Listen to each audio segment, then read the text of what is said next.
So what's going on, guys? My name is Violent. Welcome to IWZombies. Today we're in Infinite Warfare doing a little bit of DLC 4 action, The Beast from Beyond. That's right, you're seeing a new camo. Credit goes out to Robert Miguel on this one. He got some actual footage on the new DLC weapon. This is the director's cut camo that we're all going to get from beating the super Easter egg, the director's cut, if you will, of Infinite Warfare Zombies.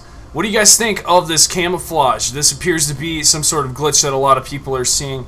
This may possibly lead to the very ending reward that we're going to get for collecting all these soul keys. As we know, those soul keys aren't just the end of the story. We do have to beat the director's cut, and I do believe that that is what Lee Ross is pointing at here. This is the new loading screen, the new message of the day. Welcome to the director's cut. Relive 5 movie classics: Zombies in Spaceland, Raven the Redwoods, Shaolin Shuffle, Attack of the Radioactive Thing, and The Beast from Beyond, with even more madness from the mind of the legendary director, Willard Wyler. Collect all the soul keys, return to Willard's projection room, and unlock the director's cut, featuring all new content across all of Infinite Warfare Zombies maps. So now that you know that, that's how we're going to unlock the director's cut. It's official. The bounties have now reset. There's a very interesting bounty as well that takes place on the Beast from Beyond. Now this is a bounty that I have not seen, and I've been tracking these bounties since they were introduced. This is worth 30 keys, so our rewards will stay the same even if you don't have this bounty. But I did want to showcase it, and that we did have a reset this week so all of you can understand where we're at. Now, let's get started with how you double pack a punch. We're going to pick up a film reel. This film reel does say Spaceland on it, and that's exactly what we're going to do. We're going to change the film reel so that on the projector, Spaceland is showing. Now that's located by the concession stands there in the broken down Afterlife arcade. Now before we go ahead and switch the film reel, this is what we're taking a look at. And this is just outside, in the outside snow area, but it almost looks like it's from a trailer. I don't know, we're going to actually change the film reel. What we did right there, that little hand movement, was apply it to the actual projector. And you can see that animation if you're looking at it. I wasn't. But when we look now at the actual screen, you'll notice that it's changed to Spaceland. And that's what we want. Following this, we need to collect the first 2 skulls of Ghost and Skulls. The first skull over by Blue Bolts is located in this box. You need an explosive grenade. That's what will open up the box. Then you can go ahead and shoot the skull, and that's how you get your first skull in Ghost and Skulls. Now we do need to work on the second skull because this is the only way you can actually charge the fuses. There's actually a second box location for the first Ghost and Skulls, and that's located in the CPS center just above Bomb Stoppers. I wanted to make sure I noted that. What we're taking a look at right now in the cargo room, the cargo area, is these symbols on the floor. There's going to be, for however many players you have in the game, there's going to be that many symbols located around this area. So if you have 4 players, look for a 4th symbol. It's in a square all the way around. So what we're going to do is stand on the actual icon, and this leads to you having to hold down in this area. Now don't let any zombies come and attack you. That's very important. But you'll notice as it's filling up, the more kills you'll be getting, the safer you are. Be sure to help your teammates out. Some people will get overhauled with zombies more so than you might be. But what we're getting is something called the Entangler. And this isn't a wonder weapon. A lot of people might think this is a wonder weapon, but this is a specialist weapon that we'll be able to summon anytime we need to use it. And it doesn't really have a very strong effect against the zombies. This is used for a particular purpose.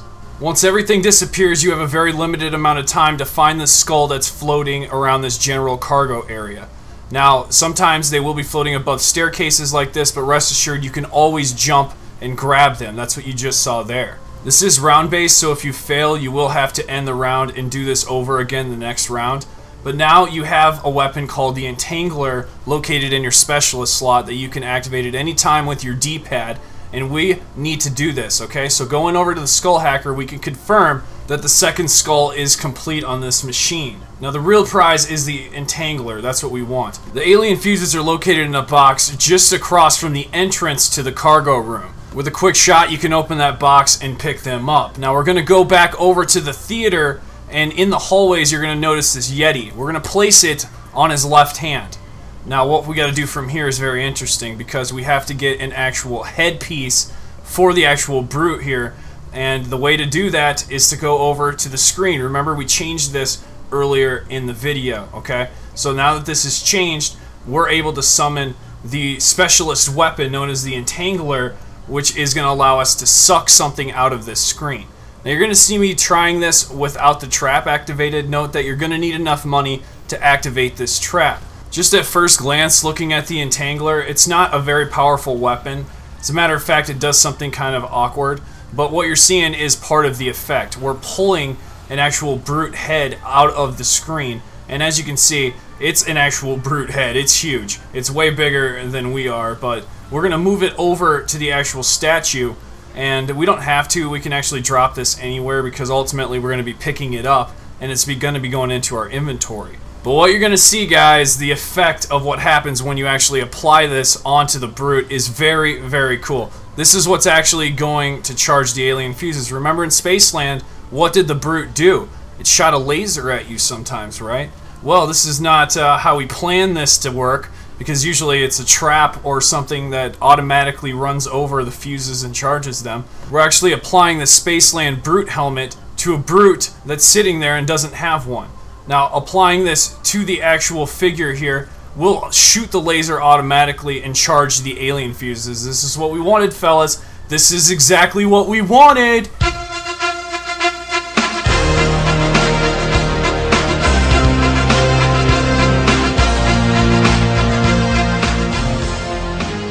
So there you have it. There's the sweet, juicy information that you've been looking for. How to get the Entangler and ultimately get the Spaceland brute helmet and apply it to the brute, where he will charge the actual alien fuses located in the Yeti's left hand.